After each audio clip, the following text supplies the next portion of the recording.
May nag-comment, sabi ni Sir Gabriel Umali, sa kaibigan ko brand new pero may natapon sa loob kaya pina-steam cleaning niya. Ayun, lahat ng nadaanan ng steam nag-rust. Akala tuloy ng iba na baha. Totoo ba to?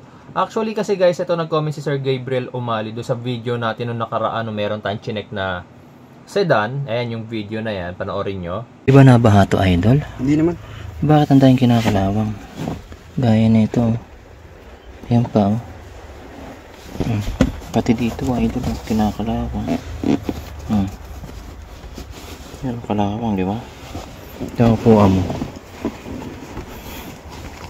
Sa upuan lang, ayun. Ayun, kinakalawang pati sa may seatbelt. Ito nga rin, ano naman yung lagayan mo ng cigarette lighter. Nakakalawang.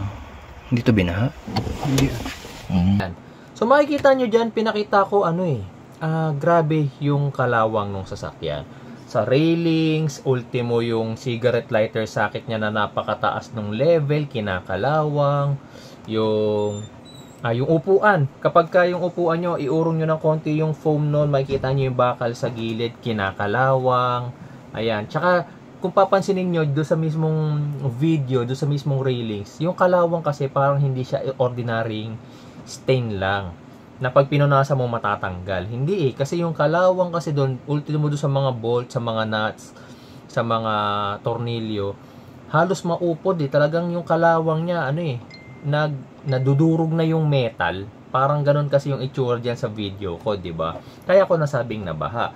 Ngayon, medyo na-alarm din ako dito sa sinabi ni Sir Gabriel, which is gusto ko rin sanang ma-verify galing sa mga nagpapa-steam nakapagpa-steam interior detailing. Yung steam yung makikita nyo guys, yung parang meron silang ginagamit na sinasabon nila yung mga upuan ninyo tapos ini-steam. Yan yung mga ganon. Since nyo naka-experience na ganon, tapos kinalawang nga, tapos yung naging kalawang yung parang kagaya doon sa video ko na sobrang tindi ng kalawang, kung ganon ba yung kalawang, pwede rin mag-comment sa baba yung mga mga nag-interior detailing. So ako kasi, kaya gusto kong malaman kasi nga kung ang interior detailing nagkukos nga ng ganon sa mga sasakyan, lalo na sabi niya brand new daw yung sasakyan ng kaibigan niya, pina-steam detailing lang daw, tas ganon na nangyari, di ba? So syempre at least na-notify tayo na hindi pala porket may ganong konting kalawang binahan na, pwede pa lang sa interior detailing yun, which is wala namang interior detailing ng ganon, steam detailing kasi nakakakalawang pala, di ba? So comment po yung mga yung mga nakaranas na noon, basta yung steam detailing, ito example parang ganyan. Ayan. Parang steam yan, ini-steam nila yung loob mo. Binabasa yung upuan, binabrush, sinasabon, tapos steam, pinapatuyo.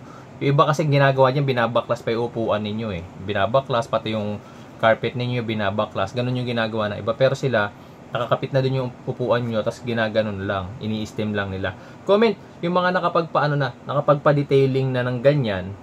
Check nyo nga mga boss kung talagang kinalawang din yung sa inyo, tsaka kung matindi yung pagkakakalawang niya. Tapos yung mga nagdi-detailing din, comment po kayo paano gagawin nyo dyan kapag nagaganyan nga yung mga sasakyan din detailing ninyo, di ba? So kawawa rin naman yung mga may-ari ng sasakyan kasi mapagkakamalan nga naman yung sasakyan nila na nabaha kahit hindi. Okay?